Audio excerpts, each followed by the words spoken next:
दोस्तों, आज की कहानी है आपकी ज़रूरत। आइए शुरू करते हैं। एक व्यक्ति था, उसके गुरु एक सन्यासी थे। वह व्यक्ति दुनियादारी से ऊब सा गया था। वह अपने गुरु की तरह ही दुनियादारी छोड़कर सन्यासी बना चाहता था। उसने अपने परिवार को यह बात बताई तो सभी ने मना कर दिया, यह कहते हुए कि हम सब आपसे बहुत प्यार करते हैं।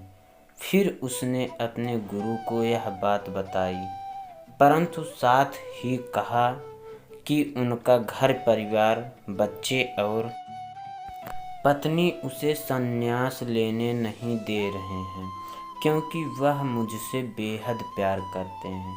गुरु ने कहा, यह किसी सूरत में प्यार नहीं है।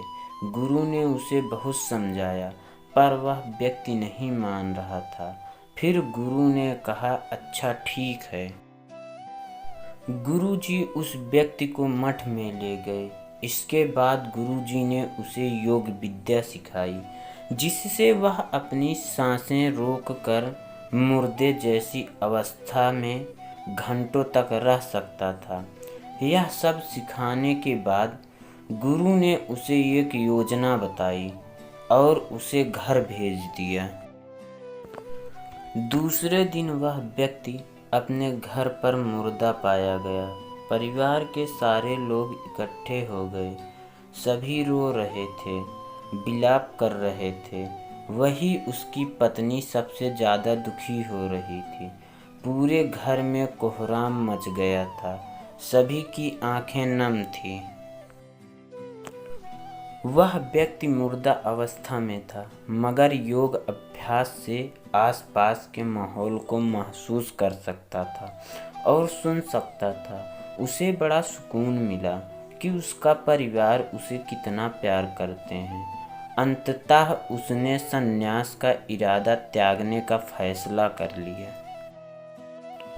कुछ ही देर बाद उस व्यक्ति के गुरु वहां पर पहुंचे। गुरु ने सभी को शांत किया और अपने शिष्य के पड़े शव को देखा। कुछ देर शव को देखने के बाद उसके परिवार वालों को कहा, इस शव में जान फूंका जा सकता है। इस व्यक्ति को मैं अपनी विद्या से जिंदा कर सकता हूँ। यह बात सुनकर घर के सभी लोग बहुत खुश हो गए। सभी को एक उम्मीद की किरण नजर आ रही थी। फिर सभी ने उस सन्यासी से कहा, तो आप यह काम जल्द से जल्द करिए। इस पर उस सन्यासी ने कहा, एक समस्या है। इस कार्य के लिए परिवार के किसी अन्य सदस्य को अपनी प्राण त्यागना होगा। यह सुनकर सभी लोग की सांसें रुकी की रुकी रह गई। सभी ने एक दूसरे को देखा। सन्यासी ने परिवार के सभी सदस्यों से एक एक करके पूछा, पर किसी ने भी हाँ नहीं कहा। सभी ने अपनी जान की जरूरत बताई और अपनी जिम्मेदारी भी। सन्यासी ने फिर उस व्यक्ति के पत्नी से कहा, अगर यह नहीं रहे तो तुम कैसे जियोगी? उसकी पत्नी ने तुरंत जवाब दिया, मैं इनके बगैर भी जी लूंगी। गुरु ने उस व्यक्ति के बच्चों से भी यही सवाल किया। उनका भी जवाब न ही थी। फिर यही सवाल उस व्यक्ति के माता पिता से किया।